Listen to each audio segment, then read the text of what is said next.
ಓ ಶಿವಗಾಮಿ, ಯಾಕೆ ಸೆರ್ಗಲ್ಲಿ ಮುಖ ಮುಚ್ಕೊಂಡ್ ಬರ್ತಾ ಇದ್ಯಾ? ಯಾಕೆ ತಲೆ ಎತ್ಕೊಂಡು ನಡಿಯಕ್ಕಾಗ್ತಾ ಇಲ್ವಾ?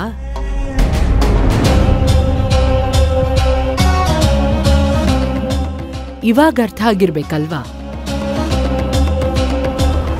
ನಾನೇ ಕಂಪ್ಲೇಂಟ್ ಕೊಟ್ಟು ನಾನೇ ಯಾಕೆ ಬಿಡಿಸ್ಕೊಂಡ್ ಬಂದೆ ಅಂತ.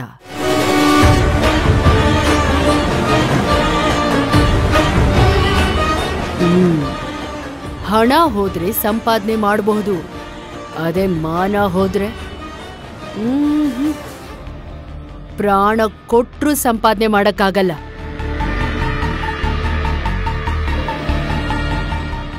ಈಗ ಅರ್ಥ ಆಗಿರ್ಬೇಕಲ್ವಾ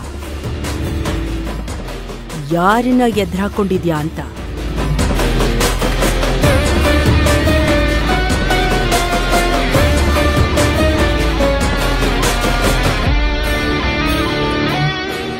ನಿಮಗೆ ನೀವ್ ಯಾರನ್ನ ಎದ್ರಾಕೊಂಡಿದ್ದೀರಾ ಅನ್ನೋದು ಮುಂದೆ ಗೊತ್ತಾಗುತ್ತೆ. ಏಯ್, ಎಷ್ಟೇ ಸೊಕ್ಕು ನಿನಗೆ! ಇದನ್ನ ಸೊಕ್ಕು ಅಂತ ಕರೆಯಲ್ಲ, ಸ್ವಾಭಿಮಾನ ಅಂತ ಕರೀತಾರೆ. ನಾನ್ ಮಾಡ್ದೆ ಇರೋ ತಪ್ಪಿಗೆ ಅನುಭವಿಸಿರೋ ಅವಮಾನನ ನಾನು ಅವಮಾನ ಅಂತ ಅನ್ಕೊಳ್ಳಲ್ಲ, ಮುಂದೆ ಆಗೋ ಸನ್ಮಾನ ಅಂತ ಅನ್ಕೋತೀನಿ. ಏಯ್, ನೀನು ಆಫ್ಟರ್ ಆಲ್ ನಮ್ಮನೆ ಕೆಲಸದೋಳು. ನನ್ನ ಎದುರಿಗೆ ನಿಂತ್ಕೊಂಡೆ ಹೀಗೆಲ್ಲ ಮಾತಾಡ್ತೀಯಲ್ಲ? ಏನು ಕೆಲಸದವಳು ಅಂದ್ರೆ ಆಫ್ಟರ್ ಆಲಾ? ಮನೆ ಕೆಲಸ ಮಾಡೋರ್ಗೆ ಸ್ವಾಭಿಮಾನ ಇಲ್ವಾ?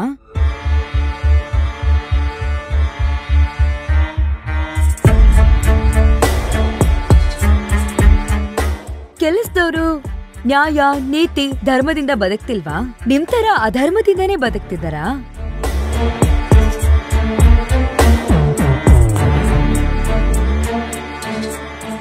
ಯಾಕೆ ಕೆಲಸದವ್ರು ಯಾರು ಮನುಷ್ಯರಲ್ವಾ? ನಿಮ್ ತರ ರಾಕ್ಷಸರಾ?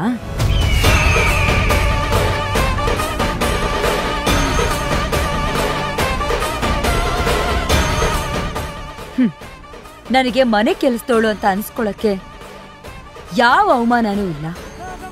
ಯಾಕೆ ಗೊತ್ತಾ? ಎಷ್ಟೋ ಜನ ಹೆಣ್ಮಕ್ಳು ನಿಯತ್ತಿಂದ ಮನೆ ಕೆಲಸ ಮಾಡಿನೇ ಅವ್ರ ಸಂಸಾರನ ನಡೆಸ್ತಾ ಇರೋದು.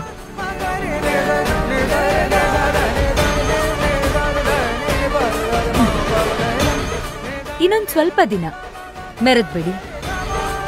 ಬರ್ಲಾ? ಓ, ಮರ್ತ್ಬಿಟ್ಟಿದ್ದೆ, ಈಗ್ಲೂ ನಾನು ಹೋಗ್ತಿರೋದು ನಿಮ್ ಮನೆ ತೊಳಿಯೋಕೆ.